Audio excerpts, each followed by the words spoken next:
अस्सलामुअलैकुम ladies and gentleman, उम्मीद है आप सब खैरियत से होंगे। तो वेलकम है आप सबका एक और व्लॉग के अंदर। और आज हम जा रहे हैं फैसलाबाद से सून वैली की तरफ, ताकि हम सून वैली के मुख्तलिफ़ डेस्टिनेशंस और कलर कहार वगैरह की सैर कर सकें। तो फैसलाबाद से चूँकि हम सुबह सुबह ही निकल चुके थे, इसलिए रास्ते में हमने भेरा रेस्ट एरिया पर नाश्ता करने का सोचा। तो भेरा रेस्ट एरिया पर हमारे एक दोस्त आबिद मलिक साहब वहाँ पे होते हैं, तो उन्होंने हमें रिसीव किया।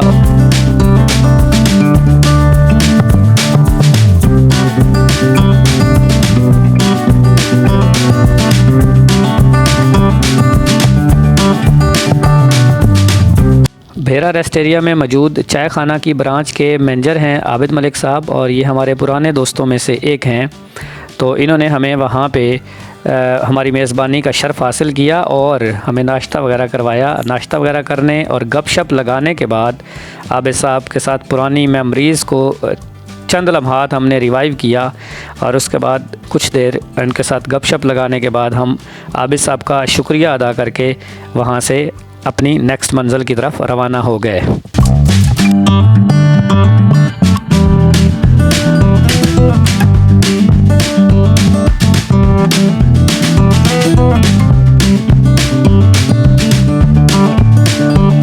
ख्वाजा मीर दर्द का एक शेर है कि सैर कर दुनिया की ए गाफिल ये ज़िंदगानी फिर कहाँ, सैर कर दुनिया की ए गाफिल ये ज़िंदगानी फिर कहाँ, ज़िंदगी अगर कुछ रह भी गई तो ये जवानी फिर कहाँ।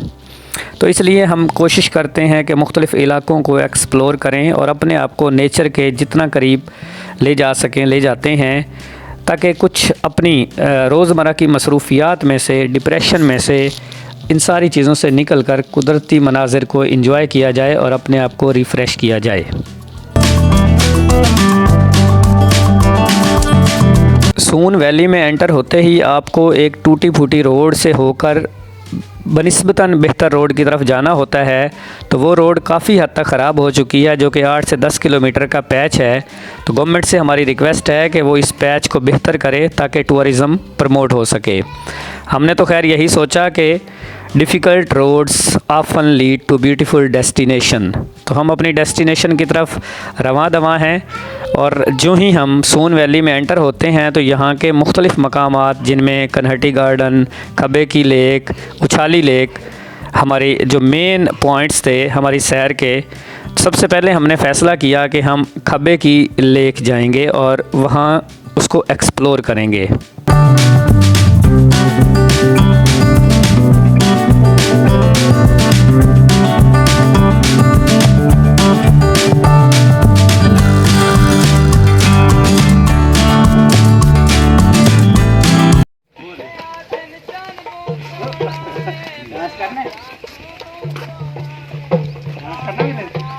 कैसे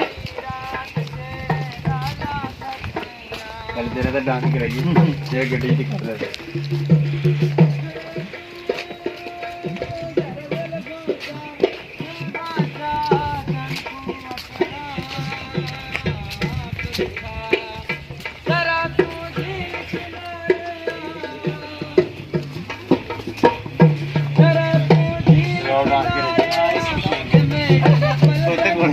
आगे आगे आगे उसके आगे आगे उसके पास गए तो कोई फायदा हो जाएगा।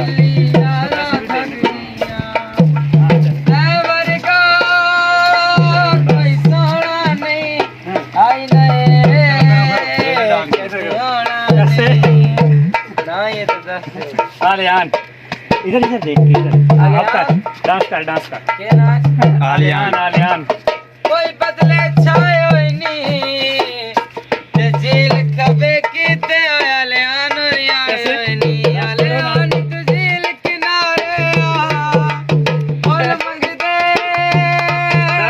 रंग तेरा तितली मंगदी संग तेरा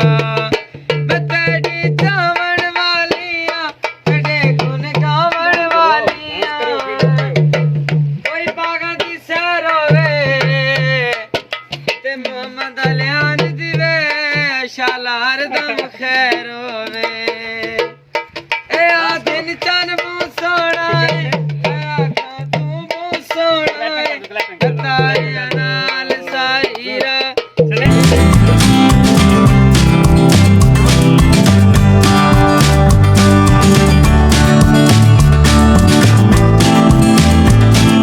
खब्बे की ये लेक एक ख़ूबसूरत पिकनिक पॉइंट है और यहाँ पर बोटिंग की सहूलत भी मौजूद है और इसके साथ साथ कैंपिंग पॉड्स लगे हुए हैं गवर्नमेंट की तरफ से, पीटीडीसी की जानिब से। आप इनको बुकिंग करवा के यहाँ रात भी गुजार सकते हैं। एक अच्छी जगह है इंजॉय करने के लिए, लेकिन ये मकामी लोगों के लिए ज़्यादा इंजॉयमेंट की वजह है क्योंकि बाहर से आने वालों को एक बहुत ही मुश्किल रास्ते से होकर यहाँ पर पहुँचना पड़ता है। मुश्किल से मुराद बहुत ही टूटा फूटा और ख़राब हालत में रोड है। तो खब्बे की लेक पे कुछ वक्त गुजारने के बाद हम वापस, क्योंकि उससे पहले ही कन्हटी गार्डन का रास्ता था, तो हम पीछे आए और कन्हटी गार्डन के रास्ते की तरफ चल दिए। ये रास्ता भी आप देख सकते हैं, कोई इतना ख़ास अच्छा नहीं। एनीवे, चंद लम्हात की मसाफत के बाद हम कन्हटी गार्डन पहुंच चुके हैं और ये जगह नेचर के इंतहाई करीब है क्योंकि यहाँ पे चिड़ियों की चहचहाट और परिंदों की आवाज़ें आप बखूबी सुन सकते हैं और उसके साथ साथ कुदरती मनाज़र को एंजॉय कर सकते हैं।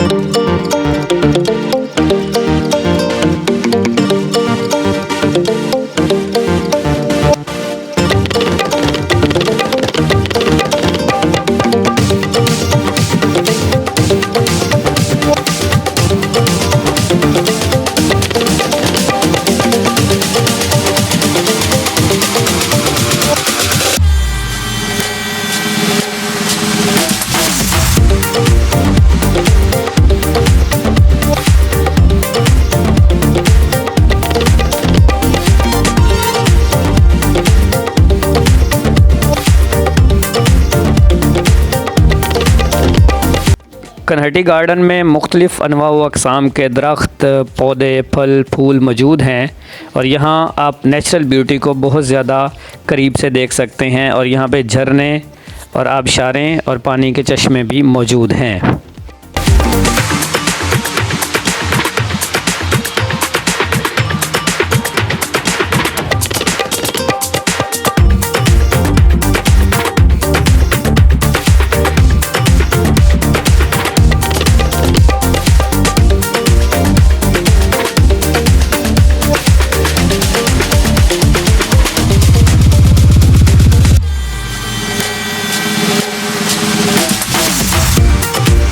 कन्हटी गार्डन में भी कैंपिंग पॉड्स की सहूलत मौजूद है और आप यहाँ भी बुकिंग करवा के रात स्पेंड कर सकते हैं। यहाँ भी आप रह सकते हैं और नेचर को और ब्यूटी को, नेचुरल ब्यूटी को आप एंजॉय कर सकते हैं।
कुछ वक्त कन्हटी गार्डन में नेचुरल ब्यूटी को एंजॉय करने और वक्त गुजारने के बाद हमने फ़ैसला किया कि हम वापसी बरास्ता कलर कहार जाएंगे और कलर कहार के मुख्तलिफ़ पॉइंट्स को भी एक्सप्लोर करते हुए जाएंगे।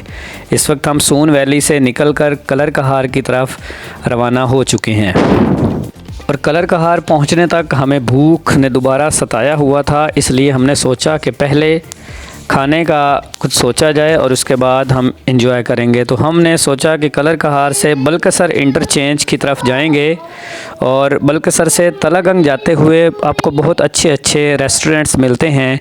तो वहाँ पे आप किसी भी अच्छे रेस्टोरेंट का इंतखाब करके एक अच्छा खाना इंजॉय कर सकते हैं।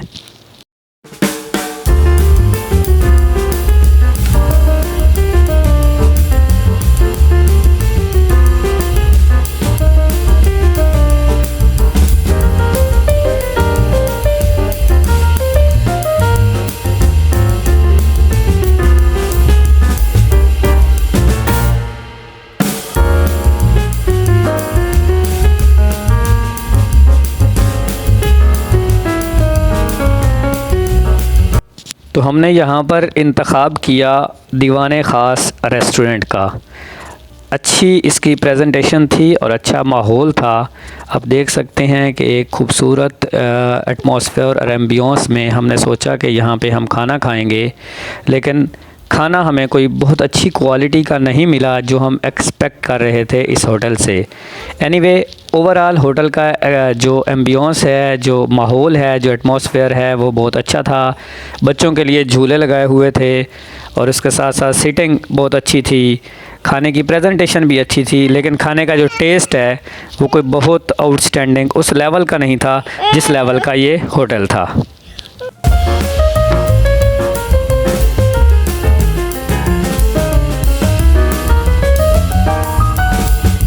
खाना खाने के बाद अल्लाह ताला का शुक्र अदा किया और उसके बाद हमने चाय पी।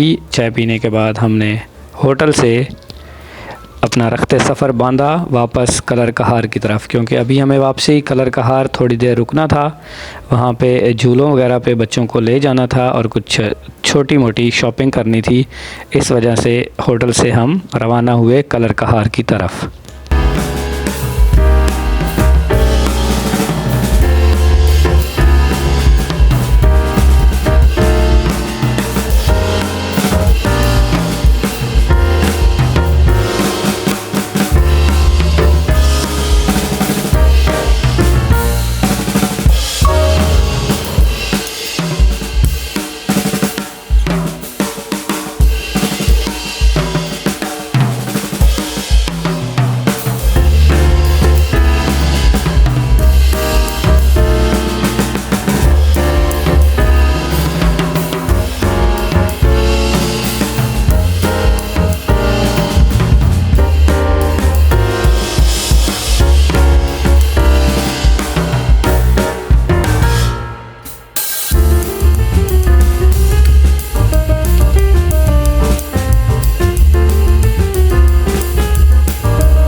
कलर कहार में हमने सोचा कि क्यों ना कुछ झूलों पे इंजॉय किया जाए, तो थोड़ी देर वहाँ पे इंजॉय किया और वहाँ कुछ टाइम स्पेंड करने के बाद हमने खैर आबाद कह दिया और हमारे टूर का ये इस तरह से इख्तिताम हुआ और हम वापसी फैसलाबाद की तरफ रवाना हो गए। थैंक यू, अल्लाह हाफिज़।